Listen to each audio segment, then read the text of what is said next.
Liberty Nation with Tim Donner.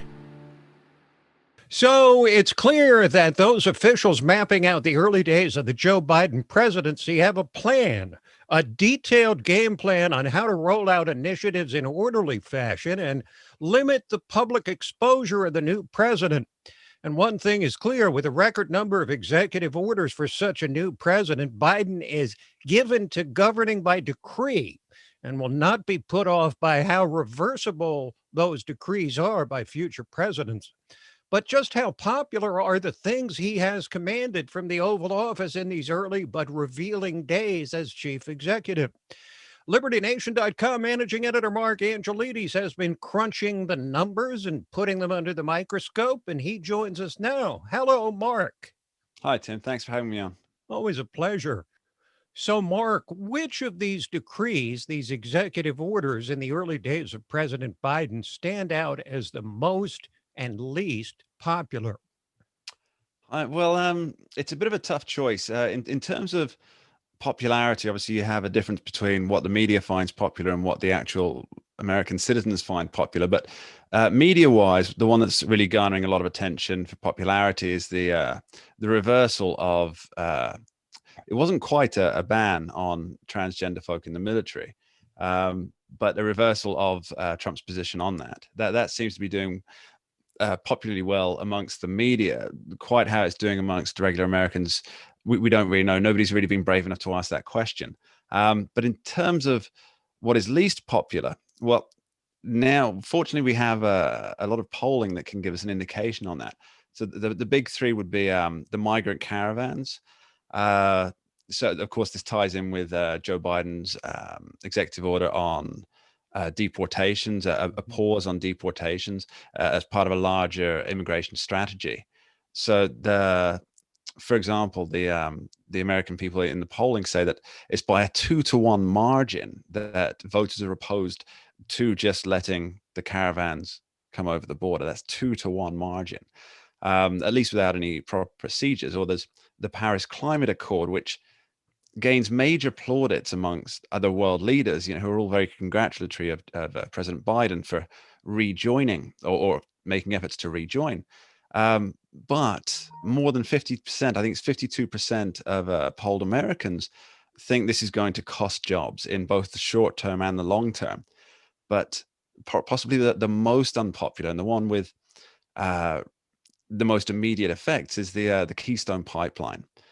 Here, we're already seeing people in that sector lose jobs, being laid off. And I think for a president that puts the economy as one of the 4 crises that he's looking to deal with, this particular executive order is going to come back and haunt him. Okay, so here's one thing we could see coming after 2 Trump impeachments. An article of impeachment introduced against Joe Biden in his first week in office. And this is why we can't have nice things, Tim. This is the exact reason it had to happen. Democrats they've opened the Pandora's impeachment box. So Trump, he's out of office. So the original pleading that Democrat after Democrat stood up in the House to make, that unless President Trump is removed immediately, he will abuse the office and it could be very dangerous. I even heard a tale of Nancy Pelosi worrying about the nuclear codes.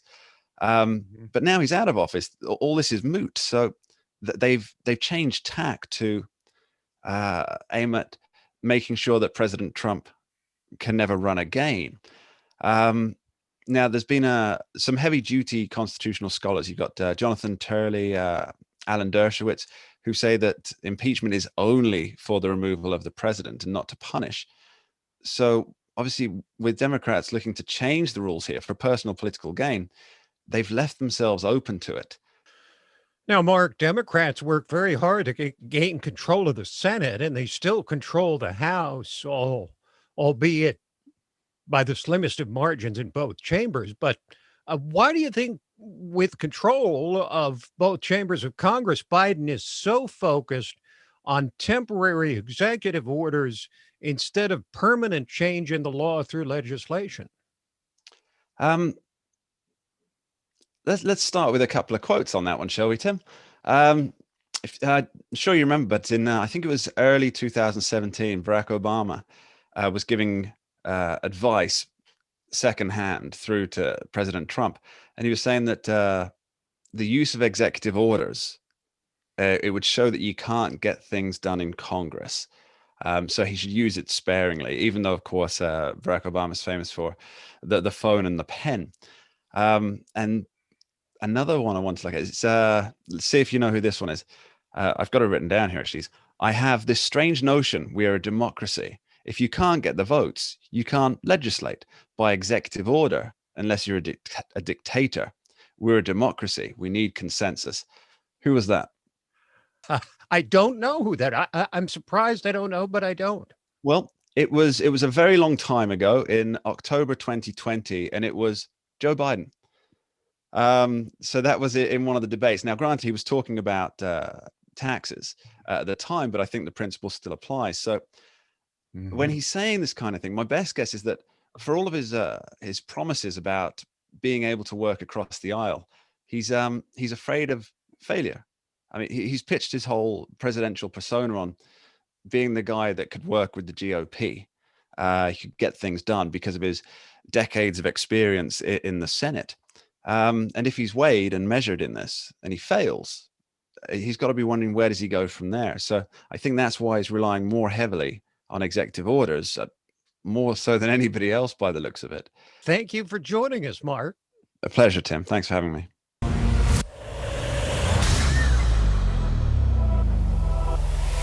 Hi, I'm Lisa K. Donner, along with Mark Angelides, Sarah Cowgill, Tim Donner, and Scott Cosenza, and this is Liberty Nation. Now let's take a look at the LibertyNation.com electoral leaderboard. It's still 238 for Joe Biden. What if stories and legends can offer us the key to unraveling the hottest political issues of the day and apply their lessons to understanding the chaos of modern politics? Impeach 45!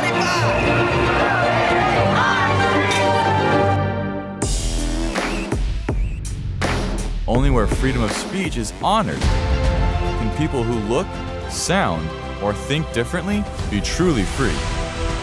If you're discussing something that's difficult, the probability that you're not going to offend each other is zero. President-elect of the United States of America, Donald Trump.